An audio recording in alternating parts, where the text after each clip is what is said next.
Bonjour chers élèves, bonjour tout le monde. C'est avec vous Soumaya El-Hor, une enseignante du français, siècle qualifiant, lycée Tanmiya, direction l'Ayoun, l'Académie régionale d'enseignement et de formation l'Ayoun Saqiya Al-Hamra. Maintenant ou aujourd'hui, on va entamer bien sûr une leçon, une activité de langue, s'intituler le lexique du théâtre. Comme vous savez, comme on est dans le module 4, étudier une comédie Le bourgeois gentilhomme de Molière. La séquence 1, reconnaître le théâtre comique. L'activité, comme on a déjà dit, la langue, c'est une activité de langue, s'intituler le lexique du théâtre. Et comme vous savez que chaque activité a un objectif. Et notre objectif pour cette activité, c'est s'approprier le lexique du théâtre. Alors, avant toute chose, bien sûr, on va commencer par un petit rappel. Ce petit rappel, c'est concernant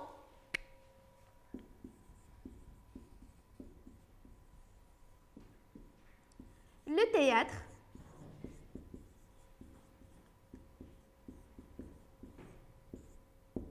la comédie,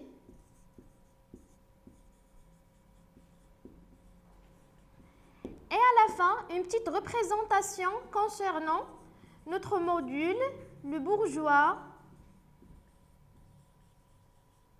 gentilhomme.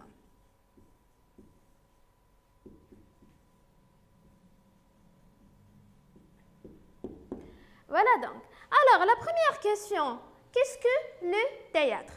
Le théâtre, tout simplement, c'est un art qui sert à représenter un drame ou une comédie. Il remplit des différentes fonctions. De plus, c'est un genre littéraire particulier qui donne aux gens la possibilité de s'exprimer à l'objectif de se plaire, dénoncer, instruire ou bien inquiéter. Deuxièmement, qu'est-ce que la comédie? La réponse. La comédie, tout simplement, fait partie du théâtre. C'est un genre littéraire, théâtral, cinématographique et télévisuel, fonctionnant sur la tonalité ou sur le registre de l'humeur, le registre comique.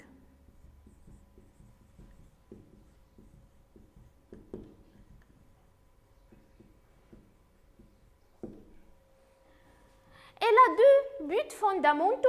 Le premier est moral, parce qu'à la fin de chaque pièce théâtrale, on trouve une leçon de moralité. Le deuxième est didactique parce que le dramaturge sert toujours à s'inspirer de la vie quotidienne et de la réalité. Dernièrement, on a une petite représentation concernant le bourgeois gentilhomme. Alors, le bourgeois gentilhomme, c'est une comédie-ballet publiée en 1670, écrite en 5 actes qui sont en prose, sauf les entrées-ballets qui sont en vers. Bien sûr, l'auteur de cette comédie, c'est Molière, qui est un comédien et un dramaturge français. Alors, notre support, bien sûr, c'est le bourgeois gentilhomme, précisément l'acte premier, scène première. Alors, l'ouverture se fait par un grand assemblage d'instruments et dans le milieu du théâtre, on voit un élève de maître de musique qui compose sur une table un air que le bourgeois a demandé pour une sérénade.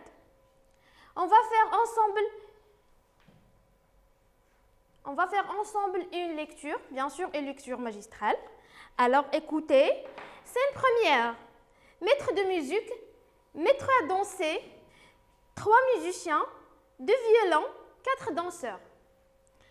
Maître de musique, parlant à ces musiciens, venez entrer dans cette salle et vous reposez là en attendant qu'ils viennent.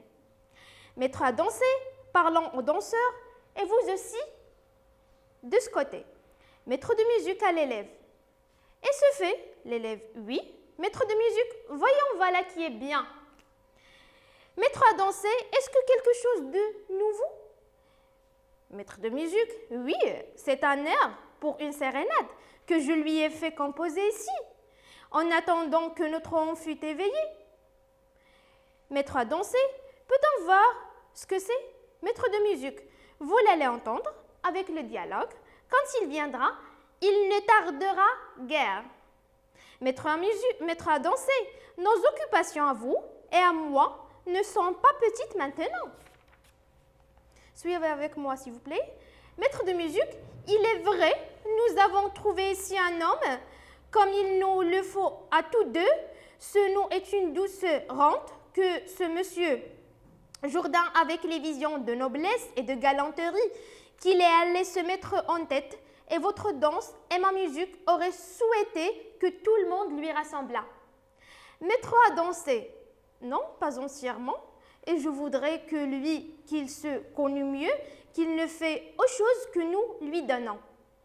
Maître de musique, il est vrai qu'il les connaît mal, mais il les paye bien, et c'est de quoi maintenant nos arts ont plus besoin de toute autre chose. Maître à danser, pour moi, je vous l'avoue, je me repais un peu de gloire.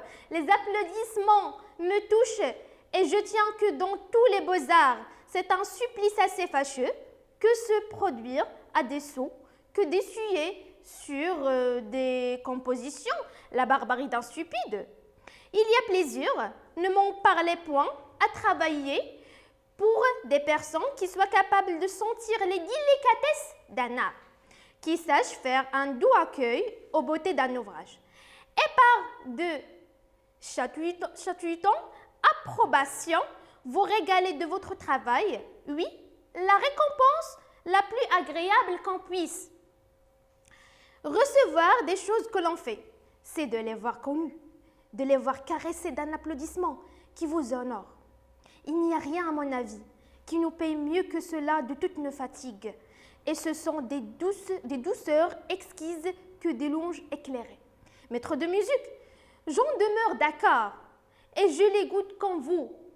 Il n'y a rien assurément qui chatouille davantage que les applaudissements que vous dites, mais cet encens ne fait pas vivre des louanges toutes pures. Ne mettez point un homme à son aise. Il est faut mêler du solide. Et la meilleure façon de louer, c'est de louer avec les mains. C'est un homme à la vérité, dont les lumières sont petites, qui parle à tort et à travers de toutes choses, et n'applaudit qu'à contresens. Mais son argent redresse les jugements de son esprit. Il a du discernement dans sa bourse. Ses louanges sont monnayées, et ce bourgeois ignorant nous vaut mieux que vous voyez que le grand Seigneur éclairé qui nous a introduits ici. Maître à danser, il y a quelque chose de vrai dans ce que vous dites, mais je trouve que vous appuyez un peu trop sur l'argent, et l'intérêt est quelque chose de si bas qu'il ne faut jamais qu'un honnête homme montre pour lui de l'attachement. Maître de musique, vous recevez fort bien pourtant l'argent que notre homme vous donne. Maître à danser, assurément, mais je n'en fais pas tout mon bonheur, et je voudrais qu'avec son bien, il eût encore quelques bons goûts des choses. Maître de musique, je le voudrais aussi, et c'est à quoi nous travaillons tous deux autant que nous pouvons. Mais en tout cas, il nous donne moyen de nous faire connaître dans le monde, et il payera pour les autres que ce que les autres l'auront pour lui. Maître à danser, le voilà qui vient. Alors, après avoir lu notre support, c'est l'acte premier, scène première. On va maintenant poser des questions. On a 7 questions, d'accord? C'est les 2 premières questions, c'est comme une sorte d'identification de texte. Et les autres questions, ce sont des questions concernant, bien sûr, notre leçon, le lexique du théâtre. Alors, des questions. La première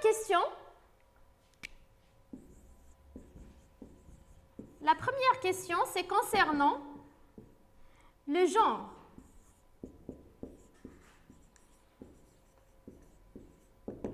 La deuxième question, quels sont les personnages de cette scène? D'accord? Alors, la deuxième question, c'est concernant les personnages principaux.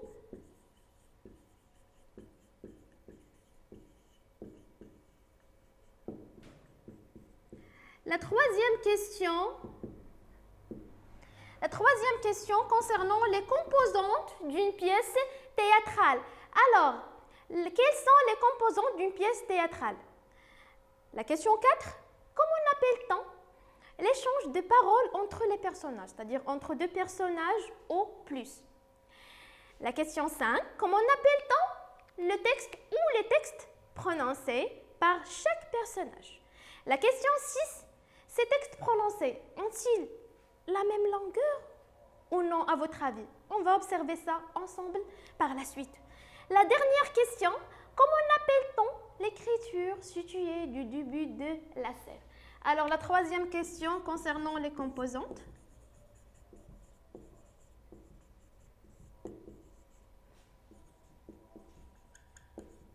D'une pièce théâtrale. Passons maintenant aux éléments de réponse.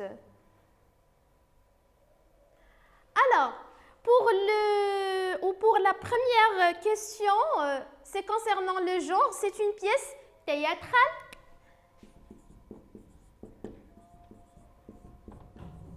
D'accord? C'est une pièce théâtrale. La deuxième question, ou la deuxième réponse pour la deuxième question, les personnages présentés sont maître de musique, maître à danser, les deux violons, 3 musiciens et 4 danseurs. Donc, maître de musique,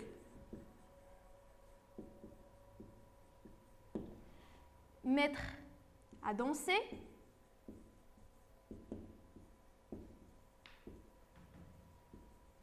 et les autres personnages, comme on a déjà dit, les deux violons, les 3 musiciens et les 4 danseurs.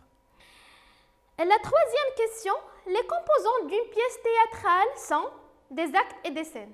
Les actes et les scènes. Alors on a les actes et les scènes. On va voir par la suite la définition d'un acte et la définition d'une scène, avec bien sûr leur fonction.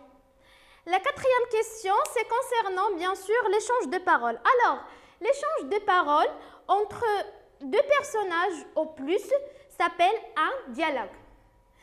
La question suivante, concernant les textes prononcés par chaque personnage, ce sont des répliques. D'accord? Alors, ces textes prononcés par chaque personnage ont la même longueur à votre avis ou non? On va observer tout ça ensemble. On va prendre bien sûr un exemple. D'accord, l'exemple de maître de musique à l'élève et se fait. Voilà. Voilà la parole prononcée par maître de musique et se fait. La parole prononcée par l'élève, oui. Tout simplement, oui. On va prendre un autre exemple. Un texte prononcé par maître à danser. Voilà. Alors, voilà.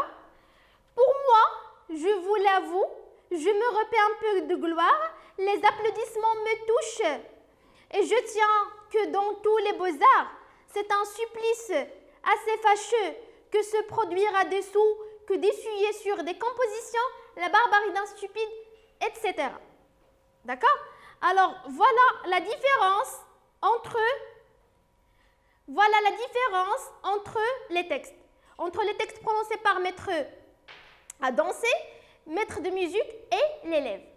Alors, les textes prononcés par les personnages n'ont pas la même longueur. Il y a des longs textes, il y a des courts textes et il y a des très courts textes.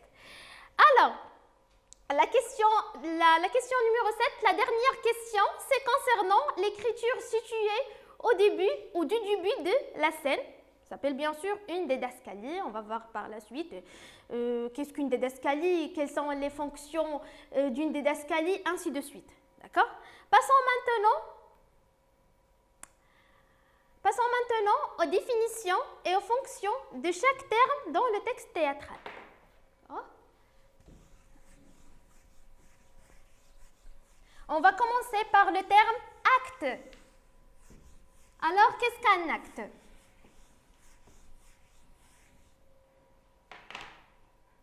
On va commencer par le terme acte.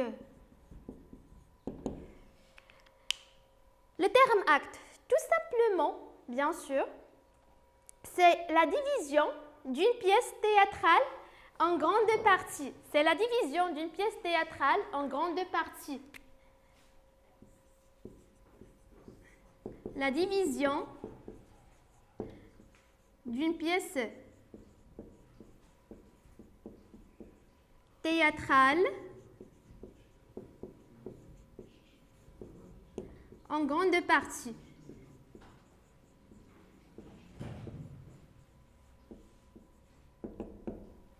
Voilà alors, le terme acte, c'est la division d'une pièce théâtrale en grandes parties. Le deuxième terme, le dramaturge. Le dramaturge.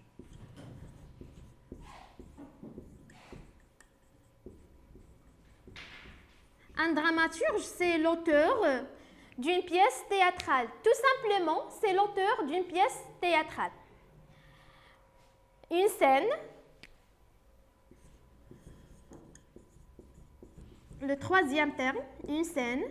Une scène, c'est le lieu où les personnages ou les acteurs d'une pièce théâtrale jouent. Elle a bien sûr une fonction principale, signaler, sert à signaler l'entrée et la sortie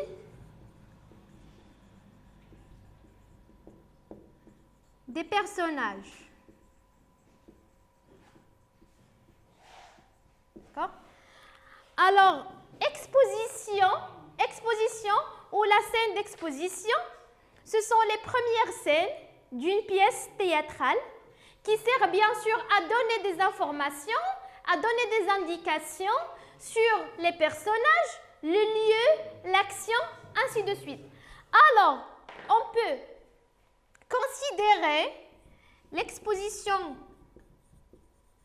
ou la scène d'exposition comme une sorte de présentation des informations pour faciliter, bien sûr, ou à l'objectif de faciliter la compréhension de toute l'histoire ou de toute la situation. Alors, l'exposition, ce sont les premières scènes d'une pièce théâtrale. Par la suite, on a les didascalies. Alors, qu'est-ce qu'une didascalie? Ou qui sont les didascalies? Les didascalies, ce sont des indicateurs scéniques situés avant et entre les répliques. Elle a deux fonctions fondamentales, d'accord? La première fonction des didascalies, c'est bien sûr décrire le décor. La deuxième fonction, c'est préciser le déplacement des personnages, leurs sentiments, leur façon de parler, ainsi de suite. D'accord. Alors, les didascalies.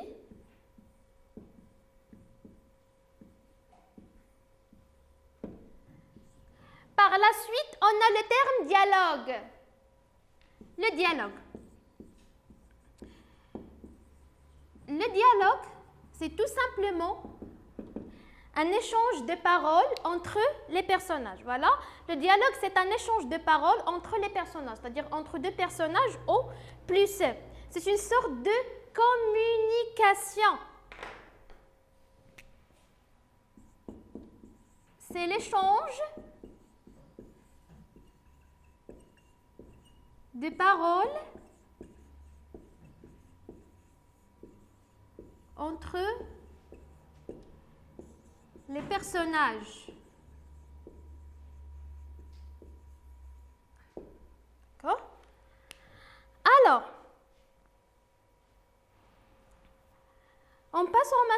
passons maintenant aux répliques. La réplique, aux définitions de la réplique. La réplique, c'est une partie du dialogue. Tout simplement, c'est un texte dit par un personnage.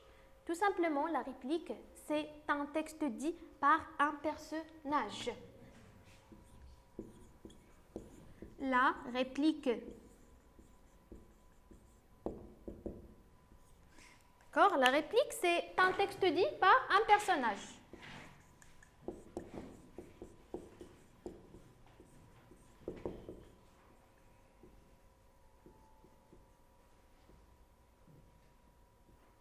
D'accord? Alors, on a aussi la tirade. La tirade, c'est une longue réplique dite par un personnage. Le terme suivant, monologue, c'est un long discours d'un personnage qui est tout seul sur scène, adressé à soi-même. Le terme aparté, par la suite, c'est un type de dialogue dans lequel le personnage s'adresse au public, provoque le rire chez les spectateurs. Ce personnage est présent sans qu'un autre personnage n'entend ce qui est dit. Le prologue, le terme prologue, c'est une partie de la pièce théâtrale qui précède juste l'entrée des personnages. Juste l'entrée des personnages. Alors, on a le terme intrigue, ou l'intrigue, c'est une combinaison des circonstances. D'accord? Autrement dit, c'est l'ensemble des événements, bien sûr, qui forment le nœud d'une pièce. La stichométie, c'est un terme qui ça signifie bien sûr l'échange rapide de paroles entre les personnages, entre deux personnages au plus. Et dernièrement, d'accord, on a le terme répartie. La répartie, c'est toute une très courte réplique. C'est une très courte réplique. Alors, bien sûr, j'ai choisi un petit exercice, une petite application pour terminer cette leçon.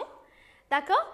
Alors, après avoir défini les termes et voir la fonction de chaque terme dans le texte théâtral, on va bien sûr faire un petit exercice, une petite application. Alors, on va repérer ensemble le lexique de théâtre en regroupant comme suivant. On a bien sûr un lexique verbal et un lexique non verbal. Un lexique verbal, ce sont des textes prononcés par les personnages, ce sont les paroles prononcées par les personnages.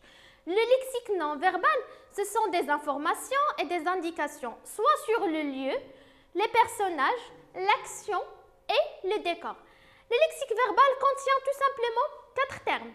Les répliques, le monologue, les tirades et la répartie. Et par la suite, un lexique non verbal qui contient des actes, des scènes et les didascalies. Parce que les didascalies, comme bien sûr, ils cherchent toujours à préciser le déplacement des personnages et décrire le décor. Alors, j'espère que bien sûr la leçon était très claire, était facile. Et bien sûr, à la prochaine vidéo, restez chez vous, d'accord? Restez toujours chez vous. Merci pour votre attention. À bientôt.